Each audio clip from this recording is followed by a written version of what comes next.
Welcome to our event called Innovations for Growing Education Choice. Thank you for joining us. Thank you to those who will watch online. And thank you so much to our panelists who have spent their night here with us to talk with us about education.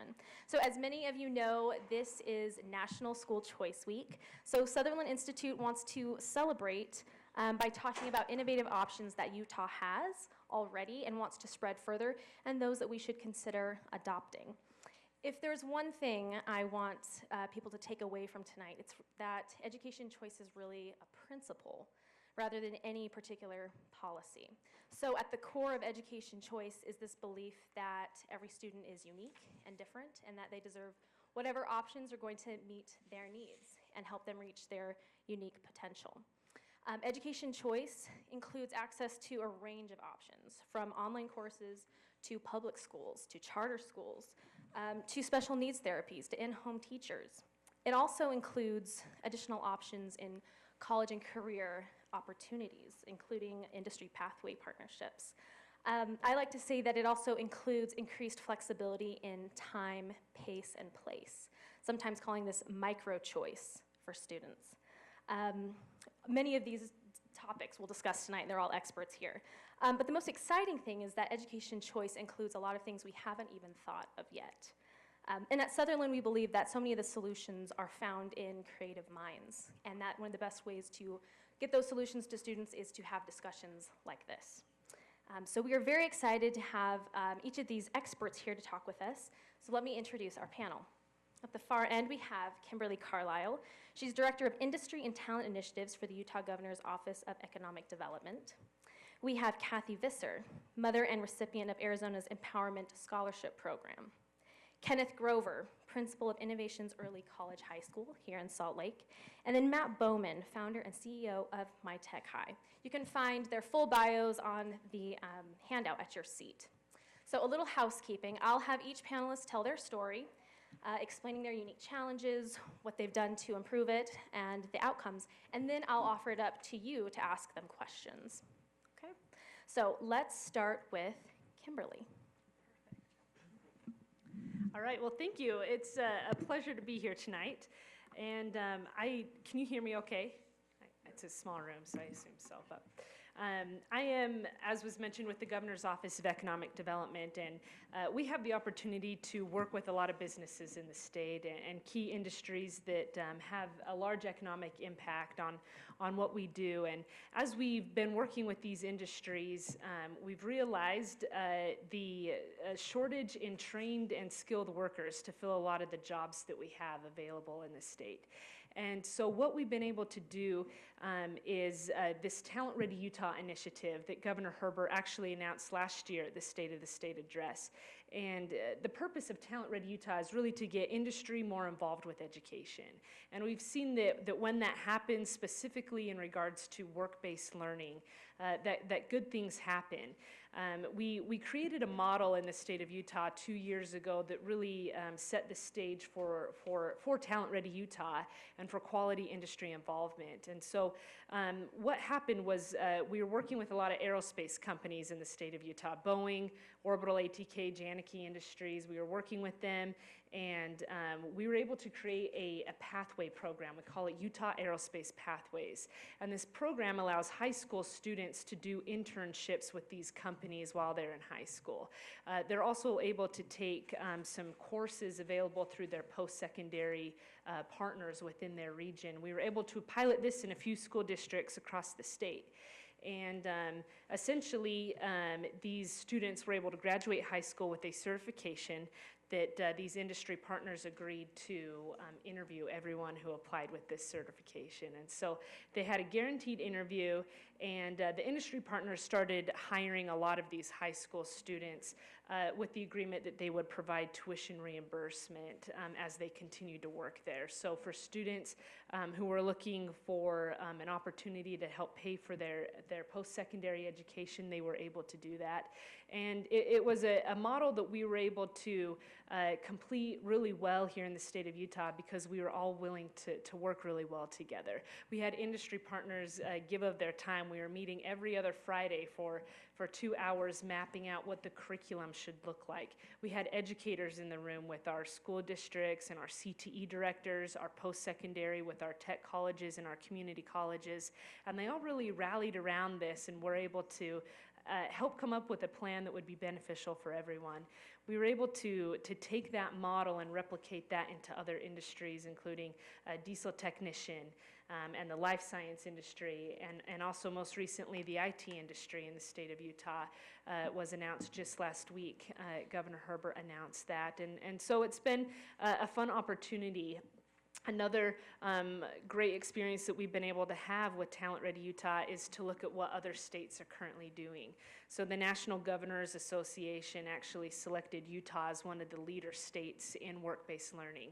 And so we've been able to work with other leader states across the nation to see what they are doing well, and also to share what we're doing in Utah with other states. And so it's been a fun opportunity and a privilege to be able to look at those needs. I will say that industry involvement and industry kind of giving up of their time is really important because those are the people they're going to hire. And so being able to provide students the opportunity to have a work-based learning experience, especially while they're in high school, is really beneficial. It allows them to go into the workplace and to see whether or not they even like something, to try that shoe on a little bit before they go on the run, to see if that's a career choice that they want to have. And so that's, a little bit of an explanation about Talent Ready Utah, about the career pathways. But we've seen a lot of success in these programs, and it's been a lot of fun to be a part of. Thank you, Kimberly. We'll move to Kathy. Okay, my name is Kathy Visser. I guess I hadn't checked the mic here. My name is Kathy Visser, and I am a parent of 2 children in the state of Arizona who received the Arizona Empowerment Scholarship Account funds. And what that is where the public school money that would have been generated to go to my child's public school is then placed on a debit card in our state for the ESA. And I get to purchase and make decisions about how my children use those funds. We've been in the program since 2011, and my son was one of the first 75 students to be on the program. Back then, the parents had to be really instrumental in helping build the program and put it together because there was no such thing. And I was one of the parents that helped rally other parents around and help figure out solutions to how to make the program work better for the parents and the children. My son, Jordan, is now 13. He's been on the program since I think he was, 8. And he had undiagnosed autism when we started the program. Now he's diagnosed.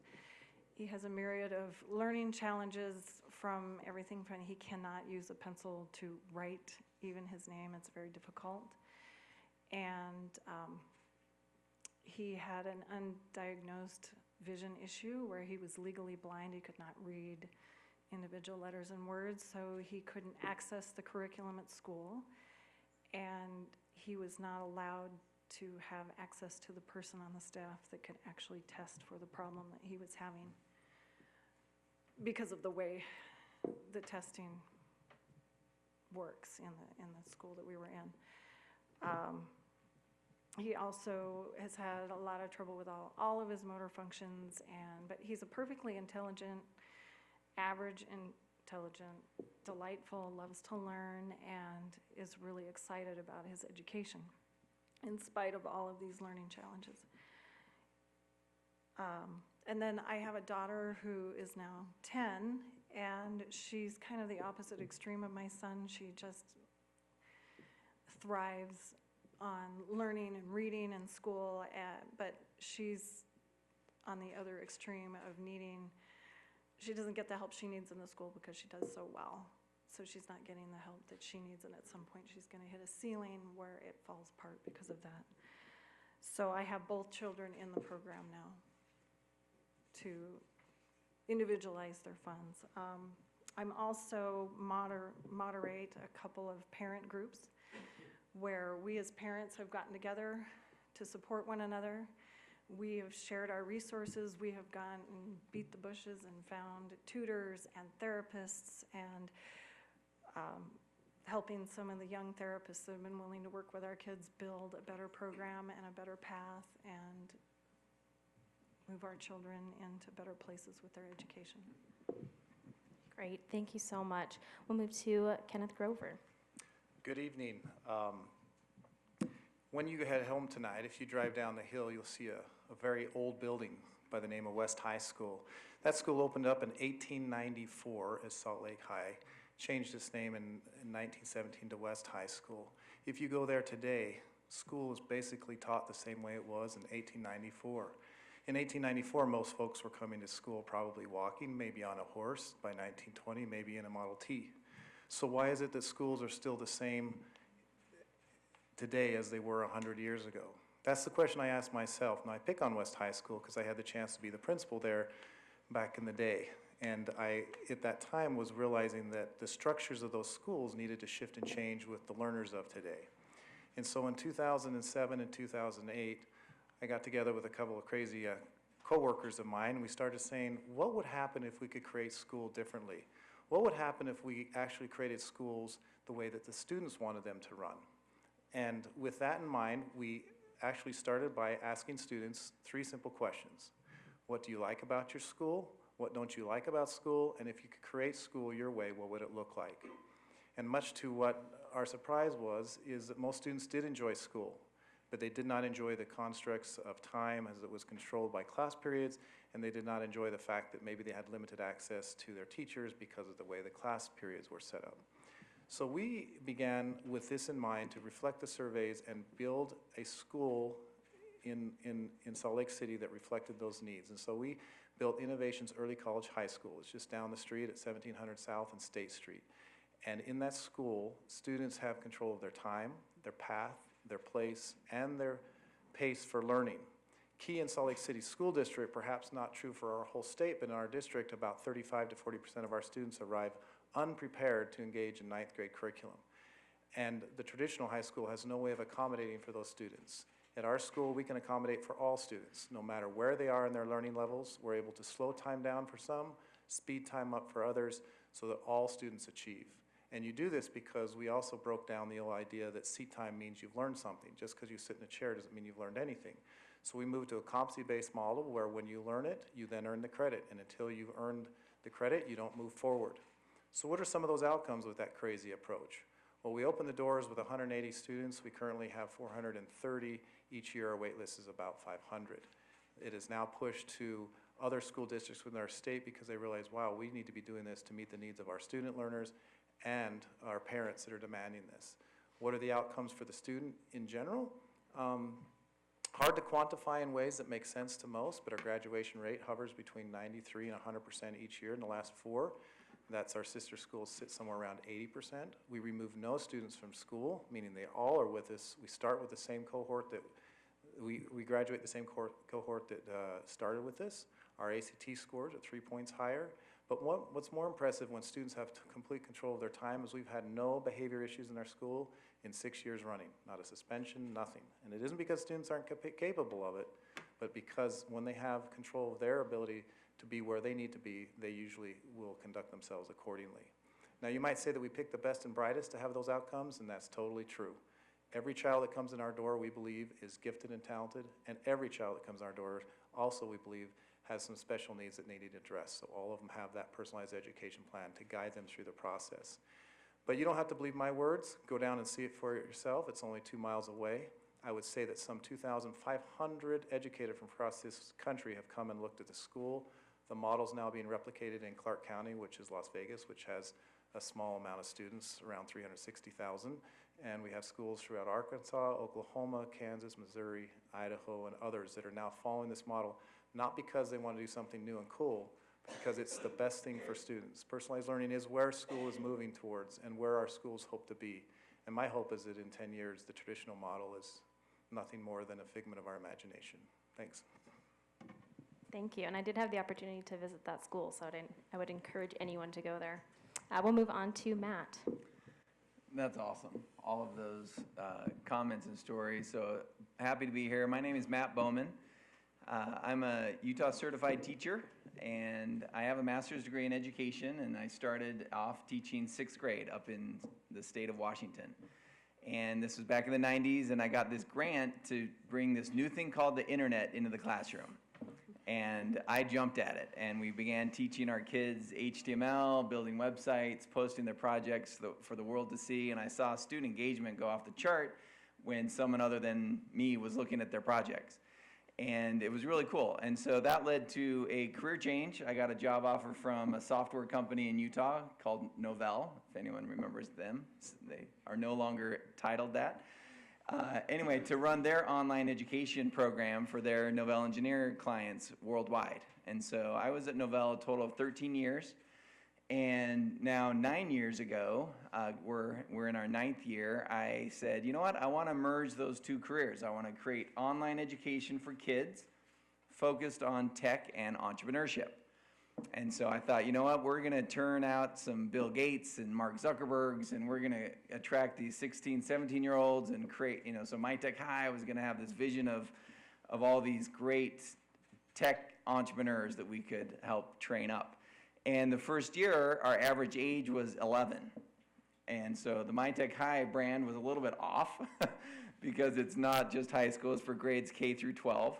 And I just realized that this, and I don't know if it was just me because I had taught 6th grade, but I really love the 10 to 14-year-old. And so it was fascinating to see the enthusiasm that kids in our program would show around entrepreneurship and technology, and just had this passion for learning that was pretty cool. So anyway, we started My Tech High, and the first group, I said, you know what, I want the best core curriculum possible. So I met with all the core curriculum providers out there, and of course they all said theirs is the best. And I said, well, how am I going to decide what's the best core curriculum that meets all the standards and all that stuff? And so I asked the parents. I said, hey, help me choose the best of the best. Let's have the My Tech High core curriculum be the best of the best. And the first year, I think we had 90 students in our program, and they all said something different. By child, by subject. Well, John really likes Alex math, and Susie likes this other math, and Johnny likes this for, compass learning or Edgenuity or ST math, or every parent had a different answer by subject, by kid. We had one mom who had triplets, 3 girls, and she designed a customized program for each of those girls with different curriculum providers for different subjects. And it just blew me away. And that's where I kind of agree with this micro-choice term that Christine mentioned. I thought, you know what, we can give more than just one box of an offering to children. And so we really believe every child's unique. And if you provide customized, personalized education choices to children, they'll succeed. They'll have this feeling of agency, this feeling of, I'm not going to be forced to do something. I'm going to be able to choose learning. And once you really allow the freedom and flexibility to come into that conversation, children can shine, and they can run way faster than any of us can even imagine. So that was the genesis of My Tech High, was can we create a program? And my master's degree was in public school choice models. And so again, for 20 years we've been talking about school choice, and I love it that we're now actually talking about education choice. There's an important distinction there, that the ecosystem of learning is bigger than a brick and mortar school. And and Arizona has demonstrated that, right, by saying the learning possibilities are way beyond just a school classroom. There's tutoring, there's community resources, there's online class. With the growth of the internet, you can say everything is available there. And so, but there's book-based programs, there's community programs. Utah Symphony has outreach programs for kids that want to become expert violinists. So let's tap into the community of education and really talk about education choice. And I think that's really pretty powerful. So that's what we've done. I wanted to share a quote.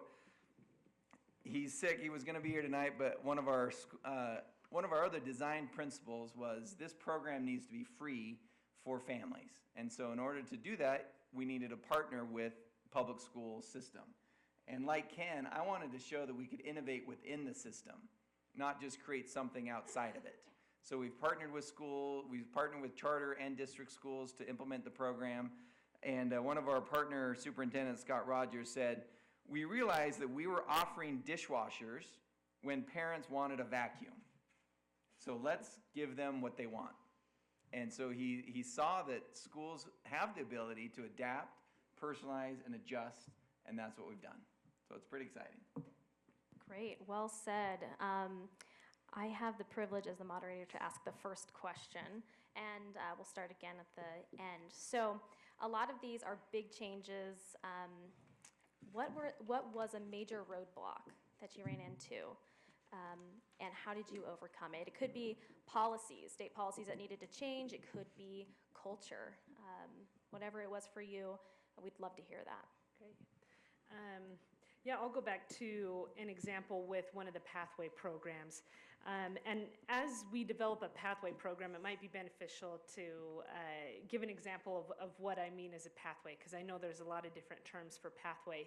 What we focused on was like the stackable credentialing within our education system. So if a high school student is taking courses within a specific industry or within a specific avenue, that should be able to stack onto the courses within a tech college and then within a university. So that brings all three of our education systems working together, collaborating on the curriculum, and then also adding that industry touch point where they're getting to go out and work with the industry. And so as we were first developing out this pathway program with the Utah Aerospace Pathways, one of the roadblocks was getting the curriculum changed in time.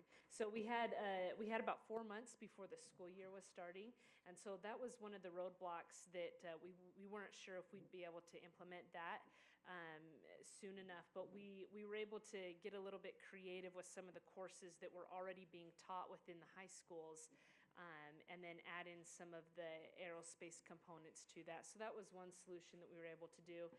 Another one briefly was the externships within our industry partners. They really wanted to be able to bring the students in and let them get some hands-on work. But as they were doing that, there was some roadblocks as to who's going to cover the insurance. They're high school students, but yet they're going into industry. But they were able to figure that out between the two of them and be able to come up with a solution that worked really well for the high school students, but kept everyone safe. Great, thank you. Kathy? Okay, the biggest problem I think I ran into as a parent of a child in a public school system was the structure of the public school system. It works pretty well when you have teachers that are right hands-on with your kids that want to find a solution that works, and we were having a really great successful experience while we had that. Then we changed school districts and they do things kind of their way, and the parent was not the focus, and they did everything they could to undermine me as a parent and my expertise on my own child. And I ended up having to hire an advocate to have what most people would call a parent-teacher conference. I was no longer allowed to have the regular parent-teacher conference because we had IEP meetings and they took up so much of the teacher's time. And I had to have legal representation there because every time I didn't, they were doing something to violate the federal law and under IDEA. Then on top of that, I had spent in 18 months about $10,000 trying to get my son his what they call a free and appropriate education. And I really didn't have that kind of money, and we hit a real wall, and I had to call a lawyer who told me it was another $17,000 to keep moving forward. So that really meant that a free and appropriate education is only available to those who can afford to hire the legal representation that you need to work the system to get there. So I think that was our biggest problem, is just running into the structure of the system. Thank you. Our biggest challenge was policy, or is policy, and it was operating and providing a school like I described in 2012 was against the law. In 2018, it's now appropriate to do so because we changed and adjusted the laws. Well, we had to essentially break the laws or operate in an area of gray to show that it could be done and that students would be able to thrive and do well in a school where seat time no longer dictates funding, but really seat time becomes a function of learning now instead of that funding component. So I would say policy was the biggest challenge, and second to that would have been just politics. My Board of Education is 7 members and wonderful people, but hearing something that was completely foreign to them scared them. And I remember one of the comments in a board meeting, they said, well, if you could find a model like this somewhere in the country that we could replicate, we'll do it. But if not, we don't want to because we don't want to see it fail. And at the time I said, well, are we closing East, West, and Highland high schools? Because those models, while old and traditional, we're only graduating about 70% of the kids. So if we're only graduating 70% of the students, that's not a successful model either. So are we shutting them all down and starting fresh with something new? And so with that gave them the confidence to recognize, well, gee, maybe we ought to look at something different. But I would say kudos to the policymakers up here on the Hill as well, because I did work the back channels a lot and help them understand that they could pass laws that would be favorable to education and would allow this to happen and it wouldn't hurt students. So that would be my answer. Great, thanks. Matt? I'll just add on to what Ken was saying. I think it was Clayton Christensen that says, innovation typically outpaces policy. And so that's normal. We should all expect that. When we started our personalized program 9 years ago, there was no handbook that said, here's how to do personalized education. You kind of just try to figure out, within the existing rules and laws how to do it. And we did it and kept iterating and experimenting and trying things. Several years ago, we were part of a full-on distance education audit that said, you know what, let's take a look at all of the state rules in relation to distance education. And the main conclusion of the audit was they're out of date, these rules and regulations. And fortunately, and kudos to the State Board of Education, the staff up there, over lots of different battles and conversations, we finally were able to come up with some rules and regulations that we're all comfortable with, that allow for parental choice, oversight by the school district, and working collaboratively with the State Board of Education. Great people on staff up there really can see the opportunity to serve and provide multiple options for education, not just one size fits all. Perfect. Let's move to audience questions now. So for those who have questions, just raise your hand, state your name, and make sure to ask the question. We have it coming up from the back. Kyle, right there, will hand you the mic. Thank you. Yeah, my name's Norm Thurston. I'm a state representative from Provo. My question, as I'm listening to all this, thinking, wow, this is great for K through 12. Does it have application to higher ed, colleges and universities? Is there a way that we can leverage what you've learned up the scale, higher on up? Who'd like to start? We can start with somebody else. I'll start. Okay, yeah, Matt, let's do it. Yes. The answer is yes. And it's interesting, sometimes, so in our personalized program, and I'll just share a couple of stories to illustrate. So right now we have a 10-year-old who is taking a University of Utah genetics class. That could never happen in a traditional setting, right? So the fact that he can allow a personalized education format allows him to insert a college class at a very young age. We also have high schoolers that are in early college credits and looking for their associates before 18 and those kinds of things. Sometimes I'll hear comments from our graduates that say, college was actually, some of those early classes were easier than I pushed myself in high school classes. And so they pass that on to others and say, let's start college earlier. And so we have a lot of that happening where kids are pursuing early college credit sooner because they can do it. And we've seen it. And if you raise that rigor to them and motivate them with the early college path, it's really powerful. And likewise, we have a lot of kids that say, my personalized education was so good in my K-12 years, I went to college and it was awful. It was the worst learning environment than ever because it wasn't personalized, lecture, essay, read, test. That's all they do. And so I think we definitely can raise up the quality of an education experience from what these students that we're all dealing with now are used to more personalized everything, and so can college be. So I think we can actually we should be able to push that learning higher. I smiled on that one because in reflection, and I concur with Matt on this one, is that our number one complaint in our school has nothing to do with what we provided our school. About half of our students in their sophomore, junior, senior year are only in college classes, and the parents complain about the fact, and the students, that their college classes are somewhat irrelevant and not paced, and they can't move forward like they'd like to. And my hope is that yes, we can push that envelope. It's going to be a heavy lift. I think that higher ed does need some disruption. I don't know if I'm the person that can do it, but we certainly can inspire them from what we've done in the K-12 space. But higher ed will need to do something because the students were just, what's so interesting is that what we're asking our students to do is nothing like what they'll find in the work environment. So we've got to really provide a relevant experience for them all the way through. But I don't know that I have a solution. But I do. I have a lot of solutions, but I think the reason I smile is because I think I just dismantle it and restart it from the ground up. But anyway, that's my response. Great. Yeah, we'll go to Kathy. Yes, I have a couple of comments about that. I know personally, I was very fortunate to have access to a prep school education, and when I got to college, I was horribly disappointed in the lack of quality of my courses and the fact that they were very remedial in the sense that they were high school level classes that you're getting college credit for to bring up the kids that didn't get it in. And now we're having to pay. I had to pay for stuff that wasn't as good as what I had gotten in high school.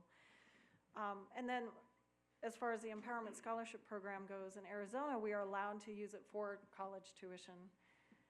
And if college happens to be, or a college class or a community college class happens to be a good fit for our children, we're allowed to do that. We can also bank what we don't spend on the K through 12 education, and then we have 4 years after graduation to continue to use those funds for college tuition. And in the law at the moment, and there's some things that are changing, we are also allowed to take $2,000 every year of the funds that we get and put them into a Coverdell account, which has a whole series of issues that I won't go into here, but we had been able to use a 529 count that doesn't have the issues that the Coverdell does as far as putting funds into it before that. Perfect. Thank you. Kimberly. Great question. A lot of the programs that I talked about, I did talk about the high school component of those programs, but they're also available for adult learners. So any adult who is interested, that is wanting to either make a career change or learn something new, they can definitely enroll in these programs because it does go all the way up. These pathways don't just end in high school. They go all the way up through post-secondary with the technical colleges and with the universities. And so it's a fun process to see, but there are options available for people of all ages to get involved. Thank you. We have the microphone right there. Oh, there we go. Thank you all for your success stories tonight. My name is Scott Rosenbush. I have a specific question for Mr. Grover. I love what you're doing, but my question is, have you thought about how do you scale it? In other words, and more specifically, is it a model that can be extended to all of the students in the district and beyond? Yes, how do you scale is a great question. It is completely scalable, and yes, it will continue to grow within the Salt Lake City School District. In the sense of how it is done is usually through the parent and student initiatives, meaning students and parents express an interest to be in an environment where it's more personalized, and then from there it spawns generally upward. I have worked with school districts in large and small, and you can see it happening time and time again, where once it begins and once parents and students realize what it can be, and teachers don't feel threatened by the transformation, it scales. So I would say our school, while still small in size by enrollment, is now in the country, there's probably about 10,000 students enrolled in their school districts in personalized learning environments because of the examples we've set for those school districts. I think in our district in Salt Lake, we're traditional, we're very, I'll just say, very stuck in our ways in a lot of respects, but over time, more and more parents are simply saying, we would like to have school done differently. And so then if we can then inspire the teachers and the leadership to say, hey, we can do this, then it will happen. And so we see that happening. You could take a closer look up at Logan High School, for example. Logan School District started this personalized learning school within their high school last year. And they only had spots for 200 students and 480 signed up. And they called me and says, what do we do? And I said, you need to, don't enroll any more this year so that you can get it correct and do it correctly. But next year I would imagine that fully half of their school is in a personalized learning environment. And within 3 or 4 years, Logan High will be a personalized learning high school. It will be a school with, that's the way school will be done. So I do see it happening. I do know that for those of you who live in Davis County, that superintendent, Dr. Newey, has been very interested in saying we need to transform our schools. Not that they're bad, but we just need to provide more for our students. So that's a long answer, but yes, it is completely replicable. And I might just speak to that. So the past couple years, there's been a competency-based education pilot in Utah, and so 13 LEAs are having those discussions about how they can bring that to their school or their districts. And each one looks different, and they have different sort of needs, but they're implementing it. So those are great conversations to be part of if anyone's interested in that. Any other question? Oh, right here, and then over there. Good evening. My name's Bob Hunter. I'm the director of the Olene Walker Institute. I believe in accelerated education and that sort of thing, and in trying these innovative things. I have currently an intern who's 16 years old who goes to New Ames School, and he's serving as an intern in Representative Rob Bishop's office on the side. And I believe in that sort of thing. The other thing I believe in is that we need to bring students along in terms of socialization. We live in an environment now that is very uncivil, and I think we need to make sure that we bring students along in terms of tolerance, understanding, reaching out to one another, and I'm just interested in how you're weaving that into what you're doing with this accelerated learning program. Is that directed at the panel of these two on the end? Okay. Who'd like to start? How do we solve our cultural negativity? That's a great question. Yeah,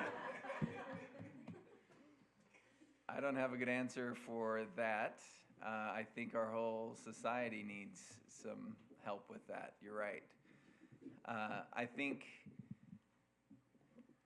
just speaking off the cuff, sometimes a lot of bullying occurs when kids are bored. And I really think that if you can engage students in their passions and interests with a curriculum that clicks with their learning style and they don't feel like they're wasting time, they're actually progressing, I think they're in a happier place, and they like to learn and grow and progress. And a lot of kids in our program are upset if we waste a minute of their time with stuff. And so I think that has inspired me to say, if I want to learn and the amount of stuff to learn is endless, I don't have time for nitpicking, bickering. So let's just learn cool stuff and move on. Bob, I'm going to tackle this one. I gave a TED talk that's titled "Personalized Learning is the Equity in Education," and so let me see if I can explain what I believe this model allows our students to become as far as productive, tolerant, caring humans. Is that and I'm generalizing, so apologize to the group. I'm not saying that this is all, but generally speaking, in our schools, we begin at a very young age. Generally, when they are born, we time date stamp our children to suggest that's when they become a school-age student, that's when they're in the first grade, the second grade, it's generally by when you are born. And we start cohort group students not based upon any other thing but that birth date. And I think that is wrong from the beginning, because some students are at different places in their learning. And with that in mind, as they get and track through high school, you become further labeled from basic class to honors class to AP class. You all of a sudden have all these labels that then, as a society, we start to just divisively separate our kids. It's very unfortunate. I see this happen time and time again. But I will give you some hope stories. When you would walk through the halls in my school, you could step in any classroom, and they're not divided by age, not by gender, not by race, not even by what they're working on. Every classroom is completely mixed in the sense of the students are working with students that they want to work with in environments that are comfortable to them. So much so has this had an impact. For those of you who are familiar with this country, there's a school district called Pulaski School District, which is the donut school district around Little Rock. So if you think about the Little Rock Nine and the racial issues that have happened in Little Rock, Arkansas back in the 60s and 70s, That school district I've been working on with directly one-on-one, and as Dr. Warren said, who's the superintendent, she said, and these are all African-American schools. She said, you know, we've been focusing on the wrong thing here. We've been focusing on race when we should be focused on student learning. And if we get this personalized learning right, we'll no longer have discussions about equity in schools, because every student will be treated equitably, not upon their race, their gender, their religion, but they'll be treated equitably upon where they are in their learning, and that they're all met where they need to be in their learning. So I'm very encouraged. You can tell if you start talking to me, I'm extremely passionate about it. I do believe that this is a game changer for all society, that when you grant students control and you give them agency, that they will respond and to that point in our school, no bullying isn't because it's nirvana. It's because when you respect human beings and you treat them individually, not as a cohort, not as Latinos, not as whites or any other group, you treat them individually, it's amazing what happens. So I could chat more about it offline if you want. Those are my thoughts. Thank you, and I'll give Kathy an opportunity as well. I'd also like to address that. As a parent of a child with autism, socialization is a huge, huge thing that any parent who's working with their child to become more social has either fought with or they're working with in some situation. And what a lot of us find is we've worked so well with our children on socialization that what we're having trouble with is the typical children out there that don't get what our kids get. And we are thinking that one of the curriculums out there is, it's called social thinking. Rather than teaching socialization where you have black and white answers, which has been a traditional autism model, where you have an answer for every question that's asked to you because they don't always fit and they fall apart. It's to think about yourself and put yourself into another person's place. And Michelle Garcia Winter has a page of just curriculum after curriculum after curriculum to fit different situations. And when a lot of us ESA parents are looking for schools for our children, we look for schools who use that curriculum. I look for a speech therapist who uses that curriculum. The Autism Society in Arizona has a class once a month where we go and the moms sit around and we thumb through the curriculum and we try to figure out how to teach it to our kids. So there is curriculum out there, and honestly, I think it belongs in every school in the country, in every situation, because I really believe that most of our world's problems can be solved if we just teach people to be kind to one another and accepting, and to include everyone in our society and not shove them off into a little room where they don't see other people. So, and the multi-age thing, that happens in the homeschool community all the time, where you see kids get together and they just embrace each other, multi-age. We have an artificial environment in typical schools where kids they're so locked into their grade level, they don't know how to interact with somebody above or below that grade level because they're so isolated in their socialization that way. Excellent responses, perfect. Let's go to the next question. I see 3 right there, okay. Hi, my name's Larry Mulcog. How has the U.S. Department of Education been supportive or detracted from your efforts? The same question regarding the State Board of Education. I can go ahead and take the first crack at that. Starting with our State Board of Education, they have been tremendously helpful. And as I was thinking about some of the resources that we found to be very beneficial, it's been our CTE directors. And they have resources and directors in every school district and sometimes every high school across the state. And so we've been able to work with career and technical education to be able to add in some of these engaged learning opportunities for students and really be able to provide them some additional options. And so in my experience, our State Board of Education has been very supportive. They've also worked really well with our Utah system of technical colleges and our Utah system of higher education. And we're seeing really good collaboration between the 3 of them. So in my experience, they've been very beneficial. As far as our United States education system, we did have Betsy DeVos out actually about 6 months ago. She came out and had the opportunity to look into one of our pathway programs and meet with the industry partners and those who have been involved. So they are aware, but from my perspective, we're mainly working with our local education institutions. Thank you. Anyone else want to take that question? The U.S. Department of Education, we surely wish we could get better school lunches, but that's nothing that impacted our personalized learning. But for the most degree, they're not necessarily involved. It's more of a local. So certainly our State Board of Education was supportive. I mean, they didn't really play into it. The state employees, I guess I should say, those that worked in the state office, some of them blocked my phone number, I think, because sometimes I'd call and say, hey, we need to do this or that or the other, and they said, well, you can't do it, and I said, hey, let me reference you to statute this, let me point to policy this, and then they're like, oh, why do you always have to be like that? I'm like, well, I like to read. So sometimes it was just helping them understand that the law was available, and the law, it's just sometimes they didn't think that we could do it, and then they realized that the law allowed us to do it. So, but they've been great. I mean, that was early on, probably with you too, Matt. Yeah. The last 3 years has been awesome. The first couple of years was tough.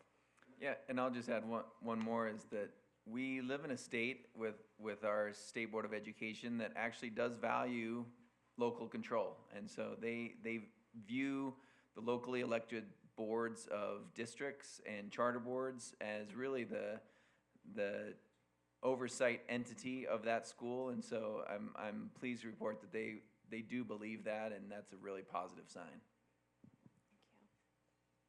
Thank you. Great. So we have another question right up here. Yes, my name is Dean Martinez. I'm from Belize, Central America. And in Belize, I went to an elementary school that was Catholic. And then my parents moved me out here to the United States, and I lived in a poor neighborhood and went to public school. And one of the things that I learned was that parents would try to get their kid, as soon as they had the resources, they would get their kids out of public school and pay for private school, for Catholic school, which cost a lot more, because they liked the morals that were being taught. I mean, the whole balance, the educational stuff, as well as the morality stuff that was being taught. In our community now, they're putting a lot of stuff into public schools, and unfortunately, a lot of poor people didn't have the option to go to Catholic school, and they're stuck with that system. And a lot of them don't know how to get the money.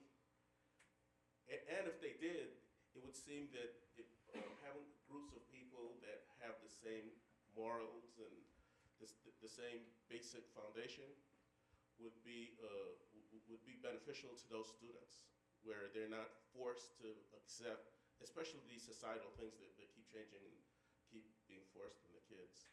What would you suggest to get poor people in the ghettos to be able to understand, one, that they do have an option, that they can move their kids out? Because a lot of them don't think they have any options.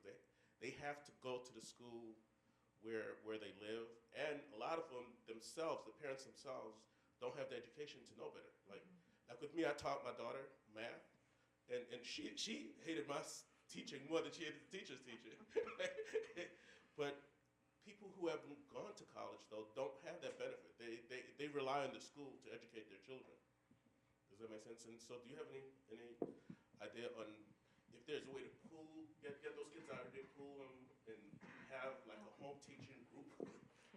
Well, I'm not sure what your laws in Utah are, and what, it's my understanding there's not a lot of school choice the way we have it in Arizona. So in Arizona, technically, you can open enroll, so you can go to any school in the state, regardless of where you live, although there's limitations to that. And with my son, I ran into, he had an IEP, so they didn't want him, and they just denied him open enrollment.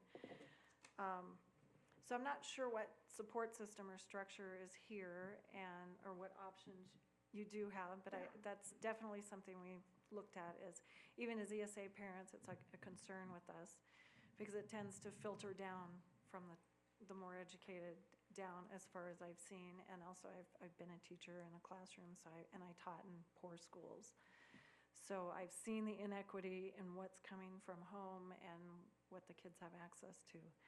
And as far as the parents' education, I know even as a parent 20 years ago, I was a step parent, and I didn't know what my children's rights were, and I was a teacher, and I didn't know some of the things that could be asked for.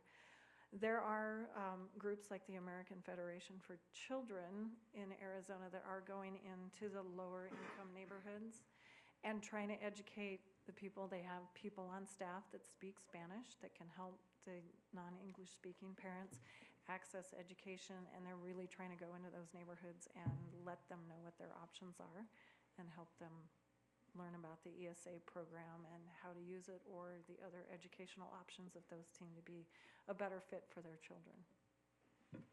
I'll jump in on that one.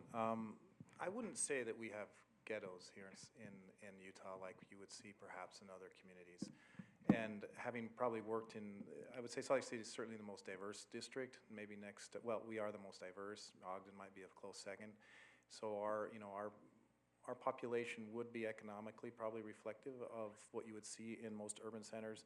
So with that said, I would say the choice options are alive and well in our community. Students have the ability to move around and have the transportation to do so. It doesn't mean that we can't do better, but I do believe that thanks to laws that have passed and a supportive Board of Education, ever more we're able to take a whack at some of those inequities that exist among schools. So I would say that it's not quite like perhaps it is in perhaps other states. I think we're in a much better place. So. Can you help out those other states? Well, that's what yes, I'm on a lot of airplanes, yeah. Any others that want to respond to that? So we have, I think, time for one more question right here in the third row. Thank you. Hi, my name is Tassi Young. I'm the head of the Meridian School, which is an independent school in Utah County. So I've been in education, or in K-12 education, about 10 years, and I've seen a lot of educators leave the profession, actually. Some really talented educators leave. And in fact, 2 this year are going to go work for Disney this fall. A couple that I'd really love to be mentoring my students. And I wonder if you guys have developing or even developed opinions about how school choice can affect, attracting talent and retaining talent in the education profession. Great, thank you. Kathy and I were actually having this discussion today. Well, I have the answer for Salt Lake City School District. We're the second highest paying school district in the state next to Park City. And honestly, it's more about salary than it is anything else. We don't necessarily have a challenge filling spots because we pay a little bit higher. So I guess my argument would be retaining talent is paying teachers what they're worth, and you'll find good talent. Specifically though, like, do you see your work in what you're doing with these other models to, yes. Increasing, that's what I mean. Yeah, so I guess I should say for every vacancy we have about 10 teachers that want to come teach at Innovations because it's such a different environment. It's inviting to them. So yeah, I think so I'll say this, and I don't want to offend anybody in the room, but it's okay if I do, I guess. But I would say that schools are rough. The prison to pipeline is real, and it's simply because we designed our schools to follow businesses, and those schools don't look a whole lot different than prisons to some degree. And for teachers, it's not anything different. Teachers have to answer to a bell. They're subjected to the same kinds of things that students are. They don't necessarily have the freedom to differentiate and individualize like they'd like to. So anytime we can change up the model, I think it's going to be helpful to retain teachers because they're going to find it to be much more inviting than it currently is, coming from a teacher himself. So. Thank you. Kathy? Okay, well, I have, I was planning on being in the classroom now instead of homeschooling my kids. I thought when they were school age, I'd find good school for them, and then I'd go back to teaching. One of the big reasons why I'm not even thinking about it is the salary. Arizona's one of the worst paying states out of all 50 states. I think we're at 49th or 50th for pay for teacher salary. And we have 20% of the teaching positions this year in the state are not filled. So I heard the other day that my friend went and visited a classroom for her child, and there was 40 kids in the 3rd grade classroom that she would have been in.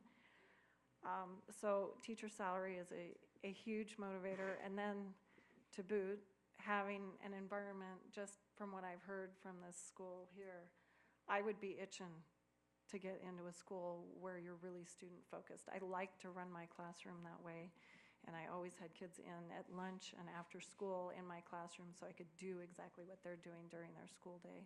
I just had one real quick. I became a teacher to help youth be inspired to change the world. I didn't become a teacher to create great test takers. And I think that our obsession in society with standardized testing has diminished the love of teaching. And I think that teachers, they want to help inspire children, not just take tests. So I think the more we can look at choices and look at alternative models to deliver education and monitor it and look at it, teachers love teaching. And if we can return to that focus, I think we'll not have any hard time.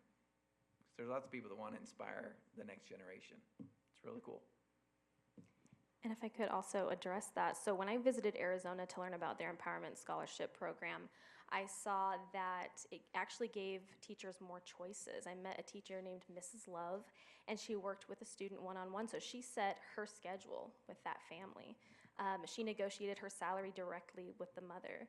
She chose her work environment, and that was something that was very attractive to her. So choice actually can improve things for teachers as well, give them choices, and I think that's something that's not talked about enough. And if I could just address one more thing, because I had forgotten about that part of the conversation. My son was legally blind, and I hired the teacher that found it to come to our home at 7 o'clock in the morning. She was usually there from 7 to 9, sometimes 10 o'clock in the morning, to individually work with him. She had some other background other than, she was a vision teacher, but she also had another method that she had learned called, not Bignell, it's also called Feldenkrais, where it works on brain integration, body-brain integration, and he is no longer legally blind because she understood his visual system. But his best time of day was from 6 a.m. to 9 a.m., and by the time I would fight with him to get him to school, because he was so stressed out that he would have a complete meltdown, I used to take him to school in a bicycle trailer, because I could put my daughter in there and I wouldn't have to get her out of the car. And I could ride the bicycle all the way up to his door at his classroom, and then I could roll him out as he was having the meltdown over the stress to go to school.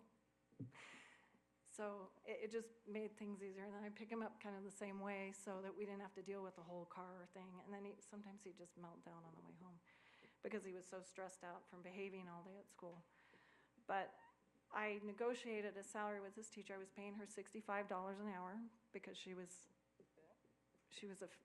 30 years of experience working with children with low vision, and she also had this brain integration method that she understood and was able to, I don't think there was another teacher in the state that could have done with my child what she did. So, and we've had therapists the same way. They get to do one-on-one work, they get to do what's meaningful, and we work with them as long as it works. And when it starts not working or it's not meeting the need, then we're able to switch it right up and go do something different. So we're not wasting anybody's time. Thank you. So we are out of time, but I just want to thank all of you who came and sat through this after especially a long day and perhaps the state of state. But I encourage you to check out our website, innovateschool.com, if you want to refresh on any of this. And I encourage you to come up and talk with these panelists. Great innovators, great advocates, a lot to share. So let's give them a round of applause.